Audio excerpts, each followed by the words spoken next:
Siddharth Rao and Pallavi Singh, Swipe Right Studios. So Siddharth Rao வந்துட்டு எங்களோட வந்து கிட்டத்தட்ட ஒரு 10-11 இயர்ஸாக ஒர்க் பண்ணுறாரு. அவருக்கு வந்து ப்ரொடக்ஷன் வந்து ஒரு பெரிய பேஷன். ஸோ இது அவரோட ஃபர்ஸ்ட் ஃபிலிம். அண்ட் பல்லவி சிங்கும் வந்து எங்களோட ஜேர்னியில் எங்களோட கான்சர்ட்ஸ் ஆகட்டும், மூவிஸ், ஷூட்ஸ் எல்லாமே அவங்க தான் வந்து ஸ்டைலிஸ்ட். ஸோ அவங்க 2 பேரும் சேர்ந்து ப்ரொடியூஸ் பண்ண படம் தான் இந்த சொர்க்கவாசல்.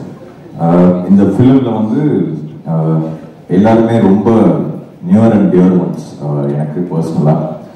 ஸ்டார்டிங் ஃப்ரம் அனிருத் கிருஷ்ணா, அவர் தான் இந்த படத்தோட ஃபுல்லாக லைன் ப்ரொடக்ஷன் பார்த்துக்கிட்டாரு.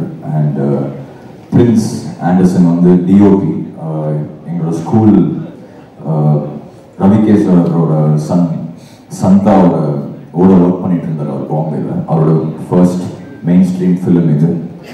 நீங்கள் விஷுவல்ஸ் பார்த்தாலே தெரியும், சூப்பராக பண்ணியிருக்காரு. So Prince, this is just the start, miles to go. Very proud of you. அப்புறம் வந்துட்டு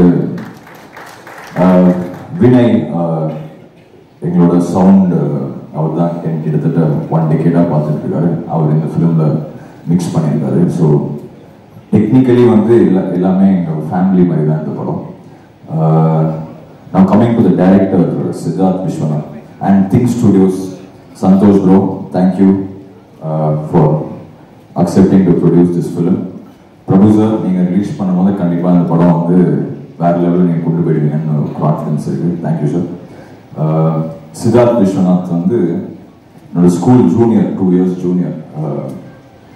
அப்போ வந்து அவருக்கு சினிமாவில் இன்ட்ரெஸ்ட் இருக்குன்னு தெரியாது. இப்போது நம்ம சினிமாக்குள்ளே வந்து போயிட்டு இருக்கும்போது ஒரு நாள் வந்து டைரக்டர் ஆகணும் அப்படின்னா. ஸோ அப்போ வந்து அவர் போய் அசிஸ்டன்ட் டைரக்டராக ஜாயின் பண்ணி கிட்டத்தட்ட ஒரு 3 படங்கள் ஒர்க் பண்ணி அப்புறம் வந்து இன்னைக்கு இந்த படம் எடுத்திருக்காரு. எங்க ஃபர்ஸ்ட் இந்த கதை வந்து சொன்னார். சொல்லும் போது அவர் இந்த படத்துக்கு யார் இருந்தால் நல்லா இருக்கும் அப்படின்னு கேட்கும் போது நான் மை டியர் ஃப்ரெண்ட் பாலாஜி இருந்தால் சூப்பராக இருக்கும்னு தோணுச்சு. இன்னைக்கு ஓவராலாக படம் பார்க்கும்போது நான் ஒரு ரஃப் வேர்ஷன் ஏற்கனவே படம் பார்த்துட்டேன். ரொம்ப ரொம்ப ஒரு ப்ரௌடாக இருந்தது.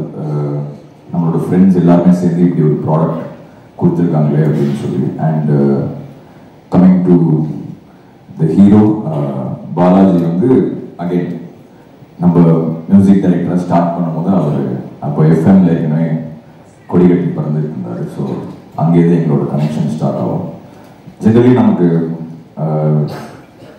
நம்ம ஸ்டூடியோவில் வந்து யாருமே சினிமாலேருந்து பெருசாக ஸ்டூடியோவில் ஒர்க் பண்ணுறவங்க யாருமே இல்லை. ஸோ நம்ம ஃப்ரெண்ட்ஸாக இருக்கிறவங்க ரொம்ப கம்மி தான் ஃப்ரம் த ஃபிலிம் இண்டஸ்ட்ரி. அப்படி ஒரு டியர் ஃப்ரெண்ட் நமக்கு என்ன இருந்தாலும் ஒரு பிரச்சனையோ இல்லை எனிதிங் இருந்தாலும் நம்ம பேசலாம்னா அதில் வந்து பாலாஜி வந்து அந்த டாப் லிஸ்ட்டில் இருப்பார். So I am very proud of him. அவரோட ஜேர்னி நாட் ஓன்லி நீங்கள் யோசிச்சு பாருங்கள், ஒரு ஆர்ஜியாக ஸ்டார்ட் பண்ணி அதுக்கப்புறம் வந்து இவ்வளோ படங்கள், எல்லா படமும் வந்து அவருக்கு வந்து வணிக ரீதியாக வெற்றி வர அவ்வளோ படங்கள் அவர் அதில் எவ்வளோ எஃபர்ட் போடுவார். Not just as a hero R actor or something. அதில் வந்துட்டு அவ்வளோ அதோட ஸ்கிரிப்டோ டயலாகோ அது எல்லாமே அவர் எவ்வளோ இன்ட்ரெஸ்ட்னு எனக்கு நல்லாவே தெரியும்.